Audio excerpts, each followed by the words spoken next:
اللہ ربی لا اشرک بہ شیئا.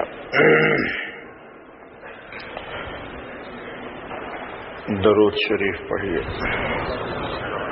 اللہم صلی علی سیدنا محمد وعلی آل سیدنا محمد صلاۃ تنجینا بها من جمیع الاحوال والآفات وتقضی لنا بها جميع الحاجات وتطهرنا بها من جميع السیئات وترفعنا بها عندك اعلی الدرجات وتبلغنا بها أقصى الغايات من جميع الخيرات في الحياة وبعد الممات إنك على كل شيء قدير. رب اشرح لي صدري ويسر لي أمري واحلل عقدة من لساني يفقهوا قولي. رب اشرح لي صدري ويسر لي أمري واحلل عقدة من لساني يفقهوا قولي. رب اشرح لي صدري ويسر لي أمري واحلل عقدة من لساني يفقهوا قولي.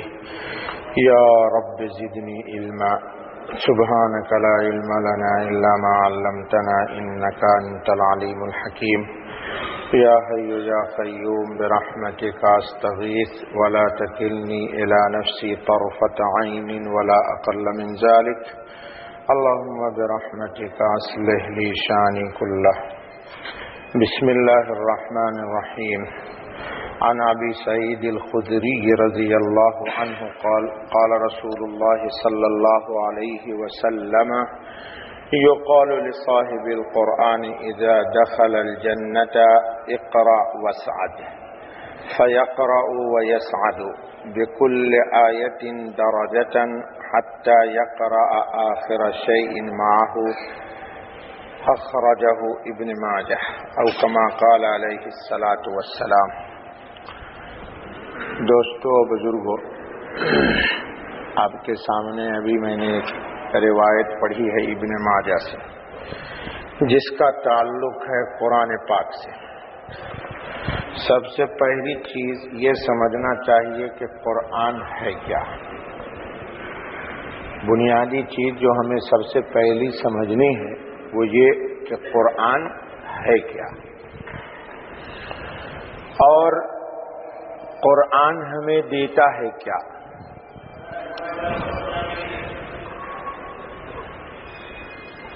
قرآن ہے کیا، ادھر نہ دیکھیے دوست.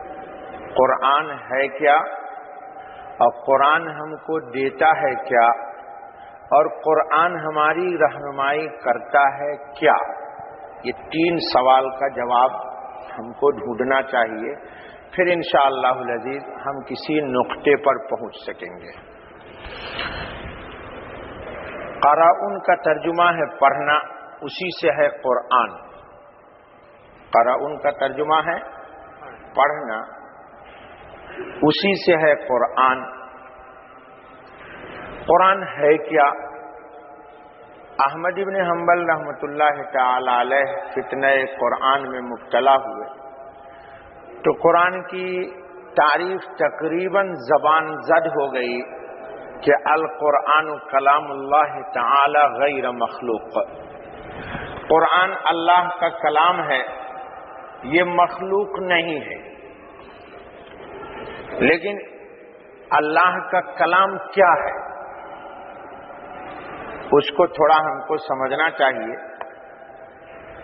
دیکھیے دوستو، میں ابھی آپ سے ہم کلام ہوں. میں نے اپنی آواز کو موقوف کیا، آواز میری بند ہو گئی، اور وہ الفاظ جو میری زبان سے نکل رہا تھا وہ فضا میں گونج کر کے ختم ہو گئی. سمجھ لیجئے غور سے. کچھ بھی میں بول رہا ہوں یا آپ بولیے، جو کچھ آپ بولتے ہیں بولنے کے بعد اگلا سن لیتا ہے، اور سن لینے کے بعد وہ کلام فضا میں ختم ہو جاتا ہے. لیکن یہی کلام جب حضرت حق جل مجدہ کی صفت بنے گا، یعنی میرے اللہ کی صفت بنے گا، تو چونکہ اللہ کی ذات قدیم ہے تو ان کی تمام صفات بھی قدیم ہوں گی. یہ ہمارا سمع میں حادث ہوں، کل نہیں تھا کل نہیں ہوں گا، تو یہ فنا ہو جائے گا. یہ بصر دیکھنا، دید جس کو کہیے، یہ کل نہیں تھا آج ہے پھر نہیں ہوگا. یہ کلام، کل تک میں ابھی نماز میں تھا، تھوڑی دیر پہلے میرا کلام نہیں تھا، اب میں اس وقت ہم کلام ہوں، تھوڑی دیر کے بعد پھر میرے کلام کی نسبت ختم ہو جائے گی. میرے وجود سے میرے کلام کو کوئی نسبت باقی، تعلق باقی، جوڑ باقی. جی ہو سکتا ہے ایک آدمی میری کیسٹ سن رہا ہو، لیکن کیسٹ سننے وقت میرے شعور کو کوئی علم واللہ نہیں ہوگا. ایسا ہے کہ نہیں؟ بے شمار لوگوں کی کیسٹیں آپ سنتے ہیں کائنات عالم میں، علماء کی، قراء کی، حفاظ کی، نعت گو کی، کچھ بھی سنتے ہیں آپ. پتہ نہیں جس کا کلام ہے وہ شاید قبر میں ہوگا یا کہیں زندہ ہوگا، لیکن صاحب کلام کو کہاں پہ اس کا کلام پڑھا جا رہا ہے یا سنا جا رہا ہے اس کو حاشا و کلا کوئی علم نہیں ہے. چونکہ ہم خود حادث ہیں، ہمارا کلام بھی ختم ہو جانے والا ہے. بالآخر یہ دنیا جب ختم ہوگی تو تمام کلام مخلوقات کے ختم ہو جائیں گے، لیکن یہی کلام جب رب تبارک و تعالی کی صفت بنے گا تو یہ کلام بھی قدیم ہو جائے گا، یہ کلام بھی قدیم ہو جائے گا. اب اس کو یوں سمجھیے کہ میرے رب نے جب بھی قرآن کریم کے نزول کا کلام کیا، اس وقت سے لے کر کے الی یومنا ھذا اس کے کلام کو اس صاحب کلام سے ہر وقت ایک نسبت حاصل ہے. ہر وقت ایک نسبت. اس کے کلام کو کوئی کیسٹ میں سن رہا ہو یا مصحف اور قرآن کریم کو ہاتھ میں لے کر کے پڑھ رہا ہو، یا حافظ قرآن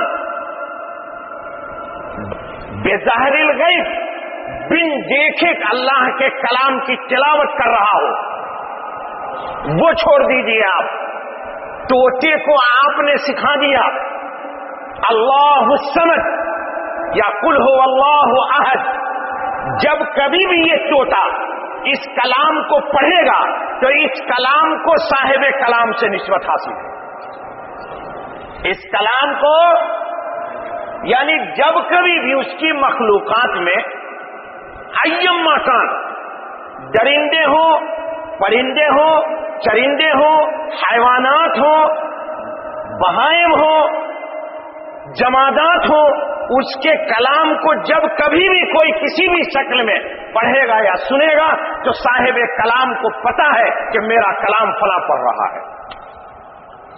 ٹھیک ہے؟ اس لیے بزرگوں نے ایک عقیدے کا مسئلہ بتلایا، کتابوں میں موجود ہے کہ کلام کی دو قسم ہے. ایک کلام لفظی، علماء تعبیر کرتے ہیں، یہاں بیٹھے ہوئے ہیں بہت سارے، عقائد کی کتاب میں پڑھی جاتی ہے. ایک کلام لفظی، بہت آسانی سے انشاءاللہ کوشش کروں گا کہ میں نیچے آ کے سمجھاؤں آپ کو. اور ایک کلام ہے کلام نفسی. لفظی کا ترجمہ کیا ہے؟ حروف تہجی، الف با تا سا جیم ہا خا، یہ کتنے ہیں جی؟ کتنے ہیں؟ 26. صحیح کہا آپ نے. تو یہ 26 حروف ہیں جی. یہ 26 یہی حروف مل کر کے جب ملتے ہیں تو یہ معانی کی شکل اختیار کرتے. مثلا میں نے کہا روٹی، تو را واو تا اور یا جی. میں نے کہا لحم، تو لام ہا میم سے لحم وجود میں آیا. اب جب میں نے لحم کہا تو آپ کے ذہن میں گوشت کی ایک شکل آ گئی نہیں آ گئی کہ مولانا گوشت کہہ رہے ہیں، لحم کا ترجمہ گوشت ہوتا ہے، خبز کہہ رہے ہیں تو اس کا مطلب ہے کہ اس کا مفہوم روٹی ہوتا ہے۔ میرا اللہ جو ہے، میرا رب، وہ ان الفاظ الف با تا سے کلام کرنے کا محتاج، سمجھ میں آئی عقیدے کی بات؟ الف با تا سا کا وجود نہیں تھا اور میرا اللہ تھا اور اس کا کلام بھی تھا، اس کا کلام بھی تھا۔ ہم نے الفاظ کی ادائیگی کے لیے یا قرآن کریم کی کسی آیت کی تلاوت کے لیے ابجد حوض ہتی کے الفاظ سے نبی پاک علیہ الصلاۃ والتسلیم نے وہ سلسلۃ الجرس سے جو ایک چین کی سی آواز آ رہی تھی، یا دوسری روایت کے مطابق دوی کا دوی نحل، شہد کے مکھی کے گھنگھناہٹ کی آواز آ رہی تھی، اس آواز سے ہمارے نبی نے کلام الہی کو سمجھا اور پھر ہمارے الفاظ میں اس کو لکھوا دیا تاکہ ابن آدم امت محمد اس اللہ کی وحی کی تلاوت کرے۔ سمجھ میں آئی بات؟ بھائی اس سے زیادہ میں قادر نہیں ہوں۔ اللہ کے کلام کا تعارف ہم سے ہوگا، کسی سے نہیں ہوگا بابا جی۔ اللہ کے کلام کا تعارف، ایک بدو آیا تھا، نبی پاک مسجد رسول میں بیٹھے ہوئے ہیں، طبرانی کھول کے دیکھیے، ایک بدو آیا، اس نے اللہ کی عجیب تعریف کی، اور پوری دعا تو مجھے نہیں یاد ہے، یا من لا تراہ العیون ولا تخالطه الظنون ولا يصفه الواصفون ولا تغيره الحوادث ولا يخشى الدوائر ويعلم مساقيل الجبال ومكاييل البحار۔ لمبی تعریف کر رہا ہے، اور ایسی تعریف کہ نبی پاک صلی اللہ علیہ وسلم سن کے حیران ہو رہے ہیں۔ تعریف کر چکا تو بعد میں 3 دعا مانگی، اللہم اجعل خیر عمری آخرہ وخیر عملی خواتمہ وخیر ایامی یوم القاک فیہ۔ اب مسلم ابن یسار نے حضرت اس میں اضافہ کیا ہے جو میں کہتا ہوں وہی، وجعل خیر ایامی یوم القاک فیہ وانت انی راضی۔ یہ مسلم بن یسار نے اس میں اضافہ کر دیا ہے، ایک تابعی ہے۔ خیر بابا، حضور صلی اللہ علیہ وسلم نے بلایا، کہا بھائی تُو نے کیا کہہ دیا؟ اس نے اللہ کی تعریف کی کہ جس کو کسی آنکھ نے دیکھا نہیں، وَلَا تَظُنُّهُ الظُّنُونَ، لے آؤ جبرائیل کو، میکائیل کو، اسرافیل کو، اسرائیل کو، ملکوت السماوات والارض تمام کو، انسان کو، جنات کو، حیوان کو، نباتات کو، ان سب کو عمر عطا کر دو جس دن سے اس دنیا کا وجود ہے، اس دن سے لے کر کے اور جب تک یہ دنیا باقی رہے گی اس دن کے لیے، اور دنیا کے تمام درخت کو جو مٹ چکے، کٹ چکے، فنا ہو چکے، اور قیامت تک جتنے پیدا ہونے والے ہیں درخت، ان سب کو اللہ وجود دے دے، اور دنیا کا تمام پانی ایسا 7 سمندر روشنائی میں تبدیل کر دیا جائے، اور ان کو صرف حکم دے دیا جائے کہ اللہ کی کبریائی کو تم بیان کر دو، واللہ اللہ وحدہ لا شریک کی قسم، یہ سب مل کر کے، اس میں انبیاء بھی ہوں، مرسلین بھی ہوں، صدیقین بھی ہو، شہداء بھی ہو، ملائک بھی ہو، انس بھی ہو، جن بھی ہو، سب ہو، پھر بھی مل کے ایک اللہ کی کبریائی بیان، ایک کبریائی، پھر کبریائی کے بعد آئے گی تحلیل، پھر آئے گی تکبیر، پھر آئے گی تمجید، پھر آئے گی تسبیح، پھر آئے گی کچھ، پھر آئے گی غفاریت، ستاریت، رحمانیت، قدوسیت، میمنیت، میمنیت، اس کے بس میں ہے کس کے بس میں ہے؟ سب فنا ہو جائیں گے، کل من علیہا فان۔ اسی لیے الا اللہ کا ذکر کرتے وقت اس کو ضرور دہرایا کرو، سیدھے ضرب نہ لگایا کرو الا اللہ الا اللہ، لا باقی الا اللہ، لا موجود ولا مطلوب الا اللہ، ولا مقصود الا اللہ۔ پھر کہو لا کل من علیہا فان، زمین تو بھی مرے گا، یہ جتنے تیرے مریدین ہیں یہ سب بھی فنا ہو جائیں گے، اور باقی کون رہے گا؟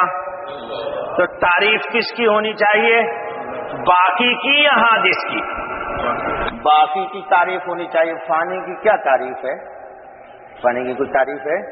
اچھا بھیا، تو کلام سمجھیے، تو کلام کی دو قسم ہوئی، لفظی۔ اللہ کا جو کلام ہے وہ لفظی یعنی الف با تا سے جڑا ہوا نہیں ہے، اس کا کلام کلام نفسی ہے۔ کیوں؟ متکلمین نے کلام کیا کہ اگر لفظی کہو گے تو استغفر اللہ، اللہ کی ایک صفت ہے اللہ الصمد، اللہ بے نیاز ہے، وہ اپنے کلام میں کسی بھی حروف کا محتاج قطعاً نہیں ہے، قطعاً نہیں ہے، قطعاً نہیں ہے۔ وہ اپنے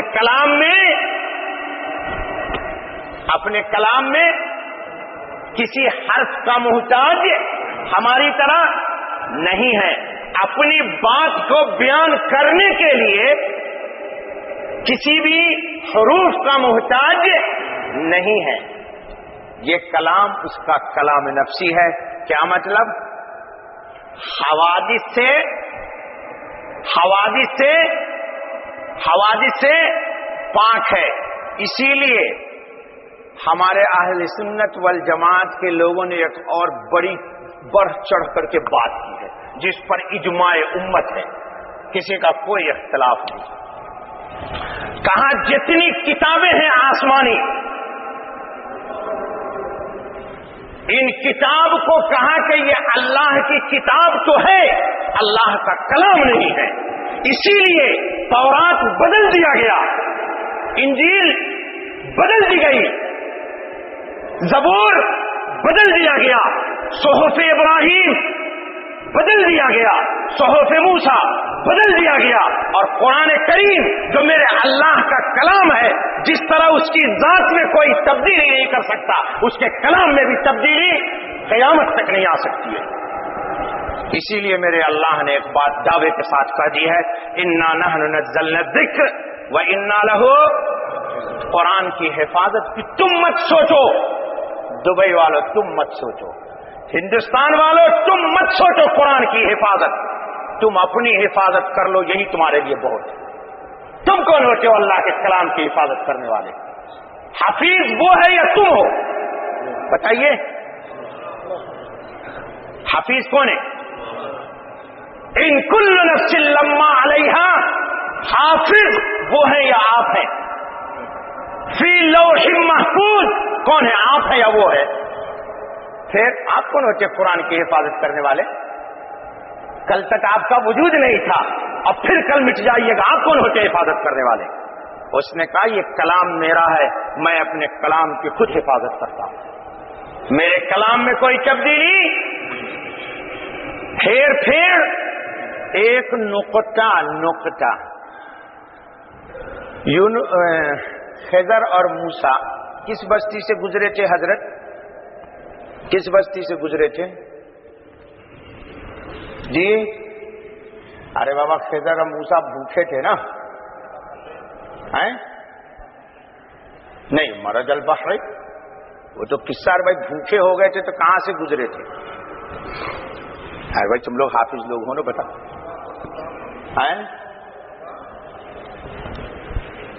چلو کسی بستی سے گزرے، بستی والوں سے کہا بھائی میں بھوکا ہوں، وہ شاید دبئی والے لوگ، تو کوئی کسی کو ایک وقت کی کھلانے کو تیار نہیں، کھانے کا وقت بھی آتا تو پوچھتا چائے پلاؤں، اللہ تجھے ہدایت دے. کھانے کا وقت ہے, پوچھتا ہے چائے پلاؤں؟ چائے کون کٹا پلانے کے لیے؟ کھلاتا ہے تو کھلا ورنہ جا. پوچھتا چائے منگواؤں؟ اچھا بھیا. فَأَبَوْا قرآن میں آیا کہ خضر نے کہا, موسیٰ نے کہا بھائی ہم لوگ بھوکے ہیں, کچھ کھانا کھلاؤ, تو بستی والوں نے انکار کر دیا. تو بستی والوں نے سوچا یار ایسا کرتے کسی مولوی مولانا لوگوں کو پکڑتے ہیں, اور ابو میں با ہے تو با کا نقطہ نیچے سے اوپر کر دو اور ایک نقطے کا اضافہ کر دو تو ہو جائے گا فَأَتَوْا, یعنی فوراً کھانا حاضر کر دیا. ممکن ہے ایک نقطہ بدل دیں؟ ممکن ہے کسی کے بس میں ممکن ہے کہ فَأَبَوْا کو فَأَتَوْا کر دیں؟ اگر کوئی کرے گا تو اس مولوی کو انشاءاللہ سیکنڈ ٹائم حافظ امامت کی نوکری نہیں ملے گی. جی امامت کی نوکری نہیں ملتی. خیر بابا, استغفر اللہ ثم استغفر اللہ. تو قرآن کریم جو ہے یہ کس کا کلام ہے؟ اللہ کا کلام ہے. اور اس کلام کو جب سے یہ نازل ہوا یا جب سے اللہ پاک نے اس کا تکلم فرمایا, اس وقت سے لے کر کے قیامت تک اور ما بعد القیامت, غور سے سن لو, قیامت تک اور قیامت کے بعد بھی, سب سے آخر میں اللہ پاک اہل جنت کو بلائیں گے جنت میں, اور جنت میں بلانے کے بعد قرآن کریم خود اللہ اپنا کلام آپ کو سنائیں گے. آپ کو اس کا اثر کیا ہوگا کلام نفسی کا؟ دوستو, جتنے مومنین ہیں یہ سب کے سب قیامت میں اللہ سے سن لینے کے بعد حافظ قرآن ہو جائیں گے. دیکھو تفصیل کے لیے میرے پاس ٹائم نہیں, میرا گلا خراب ہو گیا. کتاب پڑھو, علم کتابوں میں ہے, یہ کتاب بھی پڑھو.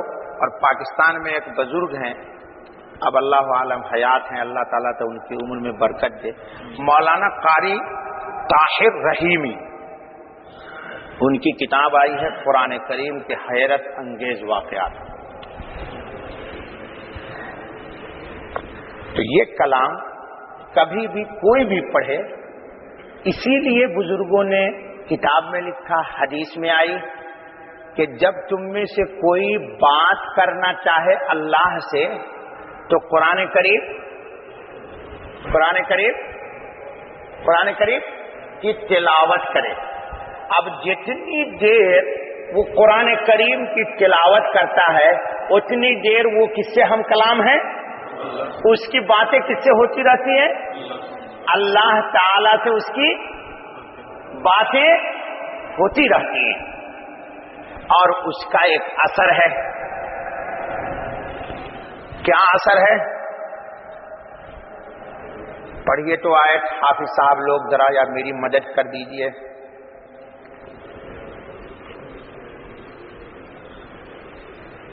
پڑھیے پڑھیے پڑھیے. نہ بابا نہ بابا. ثم انزل علیکم, 24 پارہ پڑھیے سورہ زمر. تقشعر منہ جلودہم, یہ آیت پڑھیے پوری.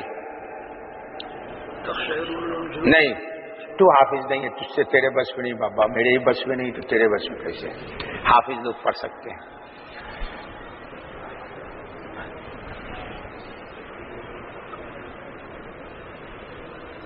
لا الہ الا اللہ محمد الرسول اللہ, استغفر اللہ استغفر اللہ استغفر اللہ استغفر اللہ.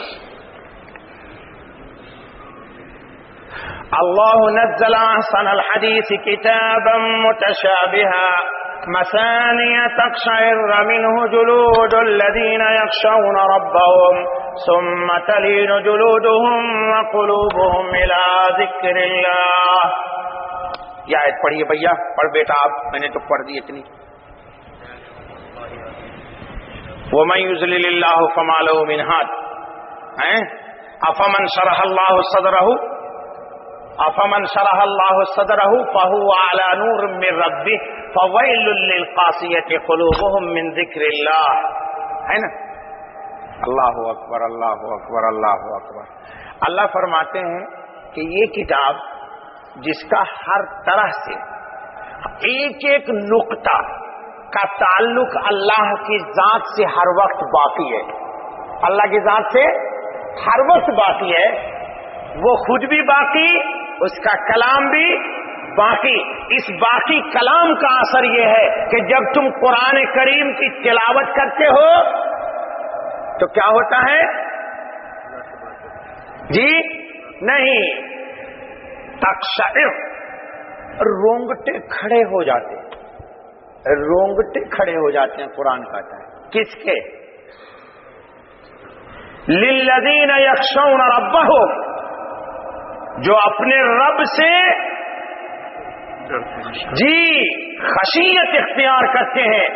خشیت کا ایک تو ترجمہ وہ ہے جو ہم نے کر دیا، ڈرتے ہیں۔ ایک ترجمہ خشیت کا یہ ہے کہ اے میرے اللہ، تیرا جو کمال تھا اس کمال کا میں نے حق ادا نہیں کیا، اس لیے اپنے قصور کا اعتراف، یہ ہے خشیت۔ سب جگہ ترجمہ نہ کیجیے ڈرنا ڈرنا، ڈرا ڈرا کے آپ لوگوں نے سب کو ڈرا دیا، مسجد سے بھگا دیا۔ نہیں، بلائیے بابا، خشیت کا کیا ترجمہ؟ اے اللہ، تیرا جو کمال تھا، تیرا جو جلال تھا، تیرا جو جمال تھا، اے میرے مالک، اس جمال کا میں حق ادا نہ کر سکا، اس لیے میں اپنے قصور کا اعتراف کرتا ہوں۔ پھر رونگٹے کھڑے ہوتے۔ ڈرنے سے رونگٹا کھڑا نہیں ہوتا۔ خشیت کا کیا ترجمہ کر دیا میں نے یہاں پر؟ یعنی تیری عظمت جو تھی نا، تیری کبریائی جو تھی نا میرے اللہ، تیری سمدیت جو تھی نا میرے اللہ، تیری تنزیہ تھی، تیری تقدیس تھی، تیری جلال اور علو شان تھی، اس شان کے مطابق میں نے بندہ ہو کر کے حق ادا نہیں کیا، قصور واقع ہو گیا، اس لیے یا اللہ میں کانپ رہا ہوں۔ کیسے کروں؟ کیسے ادا کروں؟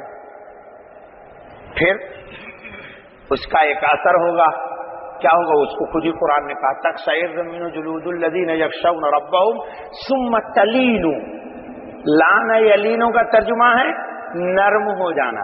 ثم تلین جلودہم وقلوبہم الی ذکر اللہ۔ ذکر کرو، میلہ لگے نہ لگے ذکر ہونا چاہیے، میلہ لگے نہ لگے جی، بلکہ ذکر کا کمال یہ ہے کہ الذین یذکرون اللہ قیاما وقعودا وعلی جنوبہم ویتفکرون فی خلق السماوات والارض ربنا ما خلقت ھذا باطلا۔ یہ ہے خشیت، ربنا ما خلقت ھذا باطلا سبحانک، یہ ہے سبحانک خشیت، سبحانک فقنا عذاب النار، فقنا۔ اچھا بابا، تو اللہ نے کہا کہ جب یہ بندہ ایسا ہوگا کہ جب اعتراف کر لے گا کہ مجھ سے حق ادا نہیں ہوا، تو اس کا اثر یہ ہوگا امین بھائی کہ اس کا جسم بھی اللہ کی عبادت کے لیے تیار ہو جائے گا اور اس کا دل بھی اللہ کے ذکر میں مشغول ہو جائے گا۔ یہ ہے اعتراف۔ ثم تلین جلودہم وقلوبہم الی ذکر اللہ۔ اب آؤ نعمت جو میں نے کہا دیتا کیا ہے۔ اللہ اب کہہ رہے ہیں کہ یہ صفت اگر قرآن کریم کی تلاوت کے وقت تم کو میسر آ گئی، فواللہ ہنیئا لکم، ہنیئا لکم، ہنیئا لکم، اللہ کی قسم آپ مبارکباد ہیں۔ یہ کیفیت اگر ہو گئی تو کیوں؟ ذالک ھدی اللہ۔ اب سمجھ لو کہ تمہارا ہاتھ اللہ کے رسی کو پکڑ چکا ہے، تمہارا دل اللہ کی روشنی کو قبول کر چکا ہے، تمہارا ایمان تم کو تمہارے رب کی طرف لے جانے کے لیے اب تیار ہو گیا ہے۔ ذالک ھدی اللہ، ہے نا بیٹا؟ ذالک، پھر کیا کہا؟ اوہو، کہیے اللہم اہدنا الصراط المستقیم، وہ بول دیجئے اللہم اہدنا الصراط المستقیم۔ ذالک ھدی اللہ یہدی بہ من یشاء۔ اللہ جس کو چاہتے ہیں یہ نعمت نواز دیتے ہیں۔ وَمَن يُضْلِلِ اللَّهُ فَمَا لَهُ، ہے نا یہیں پر، یہی آیت نا بیٹا، وَمَن يُضْلِلِ اللَّهُ فَمَا لَهُ مِنْ هَادٍ۔ اور اگر قرآن کریم کو پڑھتے ہو اور اس کے بعد یہ کیفیت نہ ہو تو اللہ سے رو کے مانگو، اور جس کو اللہ گمراہ کر دے اس کو کوئی ہدایت دینے والا نہیں ہے۔ بس کیجئے بابا، درس کا وقت ختم ہو رہا ہے، بس یہ بات یار زندہ صحبت باقی اگلے ہفتے۔ اللہ تعالی ہم کو، آپ کو، سب کو قرآن سے جوڑ دے۔ دوستو، اس سے بہتر کائنات عالم میں کوئی کتاب نہیں ہے۔ امام نافع بہت مشہور ہیں، ان کے ایک شاگرد ہیں، جب بھی قرآن کریم کی تلاوت کرتے تو ان کے جسم سے خوشبو نکلتی، منہ سے خوشبو آتی، کستوری اور مشک کی۔ تو شاگرد نے پوچھ دیا ابو عبداللہ نے کہ حضرت آپ کون سی خوشبو استعمال کرتے ہیں کہ آپ جب قرآن کریم کی تلاوت کرتے ہیں تو پورا مجمع معطر ہو جاتا ہے؟ امام نافع نے کہا کہ بیٹا، یہ ایک راز تھا جو میں نے کبھی کسی کو بتایا نہیں، لیکن تو اگر اس راز کو فاش نہیں کرے گا تو جو امانت ہے میں تجھے بتا دیتا ہوں، میری زندگی بھر اس راز کو فاش نہ کرنا۔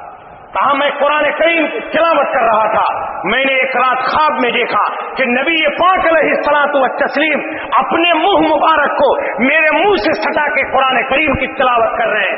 اس دن کا ہے اور آج کا ہے کہ جب بھی میں قرآن کریم کی تلاوت کرتا ہوں پورا مجمع مشک سے معطر ہو جاتا ہے۔ یہ ہے قرآن کریم جس کو آپ خارج کرتے رہتے ہیں، پڑھتے رہتے ہیں۔ جیب میں رکھا ہوا ہے موبائل، اب قرآن پڑھ رہا ہے، ادھر قرآن کو نہیں دیکھے گا، اللہ سے بات کر رہا ہے ظالم۔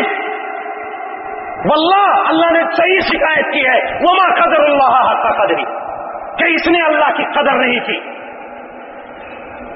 تو ممکن ہے دبئی کے حاکم کے ساتھ بیٹھ جاؤ اور تمہاری کال آ جائے اور تم اس کو چیک کرو، اور رب ذوالجلال کے ساتھ بیٹھے رہتے ہو مسجد میں اور جیب میں موبائل بجنے لگتا ہے، ظالموں قرآن کو بند کر دیتے ہو، چھوڑ دیتے ہو، اور موبائل میں دیکھتے ہو کہ کس کی مس کال آئی ہے۔ بالکل صحیح شکایت کی ہے میرے اللہ نے، قرآن میں کی ہے، وما قدر اللہ حق قدری، انہوں نے اللہ کا حق ادا نہیں کیا جیسا کہ اللہ کی عظمت کا حق تھا۔ تو امام نافع نے کہا، امام نافع مدنی ہیں، کون ہے؟ مدنی ہیں، 17 کے قرہ کے امام ہیں۔ فرماتے ہیں جس دن سے نبی پاک نے میرے منہ میں منہ سٹا کر کے جوڑ کر کے قرآن کریم پڑھا، اس دن سے میرے منہ میں مشک کی خوشبو آنے لگی ہے، اور یہ راز تھا جس کو میں نے آج تک کسی پہ ظاہر نہیں کیا ہے۔ قرآن کیا نہیں دیتا ہے، سنانے لگوں تو زندگی گزر جائے گی۔ دوستو، آپ بھی اس کتاب سے دوستی کیجیے، اس کتاب سے جی روزانہ بے شک ملفوظات پڑھیے، میں منع نہیں کرتا ہوں، منع نہیں کرتا ہوں، کوئی مجھے کہیں کہہ دے کہ یہ وہابی ہے۔ روزانہ فضائل کی کتاب پڑھیے، منع نہیں کرتا ہوں، لیکن آپ سے میری ایک التجا ہے، میں آپ سے بھیک مانگتا ہوں کہ روزانہ 2 منٹ سے ہی اس کتاب کو ہاتھ میں لے کر کے پڑھیے۔ قیامت کا دن آئے گا، اگر میرے اللہ نے آپ سے پوچھ لیا کہ ارے ظالم، تو نے مخلوق کی کتاب روزانہ پڑھی تھی اور خالق کی کتاب تو نے روزانہ نہ پڑھی، تو کیا جواب دو گے؟ بتاؤ مجھے، جواب کیا دو گے؟ میں نہیں کہتا ہوں کہ آپ خلیج ٹائمز نہ پڑھیے، انڈیا ٹوڈے نہ پڑھیے، سنڈے میگزین نہ پڑھیے، فلاں فلاں فلاں نہ پڑھیے، سب پڑھیے، میں منع نہیں کرتا ہوں آپ سے، لیکن قرآن کو بھی تو لے کے پڑھیے۔ کیا کہتے ہیں؟ بلیٹنگ پڑھتا ہوں، بلیٹنگ، اللہ کی بلیٹنگ کا پتہ نہیں ہے، اپنی بلیٹنگ کا ظالم کو پتہ نہیں ہے۔ یومئذ تحدث اخبارها بان ربک اوحی لها، اپنی خبر کا پتہ نہیں، اب دنیا کی میڈیا کے یہ ٹھیکیدار بن گئے ہیں۔ اللہ نے دی تھی ان کو ایک قرآن کریم، اس کو چھوڑ کے کہاں کہاں مرے تھے، اسی لیے ذلیل اور رسوا ہو گئی۔ جو قرآن کریم سے جڑے گا، اللہ اپنی کتاب کا محافظ ہے، قرآن سے جو ملے گا اللہ اس کی بھی حفاظت کرے گا۔ قرآن سے جو مل جائے گا نا، جس طرح قرآن کی حفاظت ہوگی اللہ وہی اس کی حفاظت کریں گے۔ اب یہ بتائیے کہ روزانہ آپ نے مان لیجئے قرآن نہیں پڑھا اور فلاں فلاں فلاں فلاں خرید کے پڑھ رہے، روزانہ کی خبریں دیکھ رہے، جی قیامت کا دن آئے گا، ہم تو نہیں کہتے ہیں، اللہ پاک کہتے ہیں، قرآن پاک میں کہتے ہیں کہ یہ ہاتھ گواہی دے دے گا آپ کا کہ اس نے روزانہ خلیج ٹائمز تو پڑھا تھا، گلف نیوز پڑھا تھا، اے میرے اللہ لیکن اس نے آپ کی کتاب نہیں پڑھی، تو آپ کیا کہیے گا؟ لما شہدتم علینا، یہ قرآن کی آیت کھول کے دیکھو، لما شہدتم علینا، ارے ہمارے خلاف تو نے کیوں گواہی دے دی؟ قالوا انطقنا اللہ الذی انطق کل شیء، یہ ہاتھ کہہ دے گا کہ زبان تیری دنیا میں بول رہی تھی، یہ گویائی اللہ نے یہاں سے یہاں منتقل کر دی ہے، اب یہ زبان ہو جائے گا ہاتھ، ہاتھ ہو جائے گی زبان، لے تو مبادا وہ دن نہ آئے قیامت میں کبھی آپ کی لائف کا کہ ایک دن آپ کا قرآن آپ کا ہاتھ نہ پکڑا۔ اس میں کئی فائدے ہیں۔ ہاتھ شہادت دے گا، دے گا نہیں دے گا کہ میں نے قرآن لیا؟ آنکھ شہادت دے گی کہ میں نے دیکھا، زبان شہادت دے گی کہ میں نے پڑھا، اور سنو جس سرزمین پر بیٹھ کر کے پڑھو گے اللہ کی قسم، رب ذوالجلال کی قسم، وہ زمین بھی گواہی دے گی کہ اس نے مجھے قرآن سنایا، یہ دیوار بھی گواہی دے گی، یہ ملائک بھی گواہی دیں گے، یہ جسم کے بال بھی تمہارے گواہی دیں گے کہ اے میرے اللہ اس نے قرآن پاک پڑھا۔ اسی لیے رسول اللہ صلی اللہ علیہ وسلم نے ایک بات کی، آخری بتا کے ختم کرتا ہوں اگلے ہفتے، کہ القرآن شفیعا لک او علیک، قرآن یا تو تمہاری حمایت میں گواہی دے گا یا تمہارے خلاف گواہی دے گا۔ میری دعا ہے اللہ سے کہ اللہ میرے خلاف قرآن کو نہ لائے، جی اللہ میرے خلاف قرآن کو نہ لائے۔ دوستو اس کا حق ادا کرو، دعا کرو، اللہم صلی علی سیدنا محمد وعلی آل سیدنا محمد افضل صلواتک بعدد معلوماتک وبارک وسلم علیہ۔ یا اللہ خطاؤں کو بخش دے، درگزر کر دے، فضل کا، کرم کا، عافیت کا، راحت کا معاملہ فرما دے۔ اے میرے مالک میرے اللہ، اپنے فضل سے قرآن کریم کے نور کو ہمارے سینے میں داخل کر دے۔ یا اللہ ہماری زندگی، ہماری موت، بعد الموت، ہر لمحے کو قرآن سے مزین کر دے۔ اے اللہ محض اپنے فضل سے یہ نعمت تو نے عطا فرمائی تھی، ہم سے اس کا حق ادا نہیں ہوا، آج تک جو کوتاہی ہو گئی اسے تو معاف کر دیجئے، اور آئندہ قرآن کریم کی تلاوت کی الہ العالمین، اس پہ عمل کی الہ العالمین توفیق عطا فرما دے، ہماری دعا کو قبول فرما لے۔ سبحان ربک رب العزت عما یصفون وسلام علی المرسلین والحمد للہ رب العالمین۔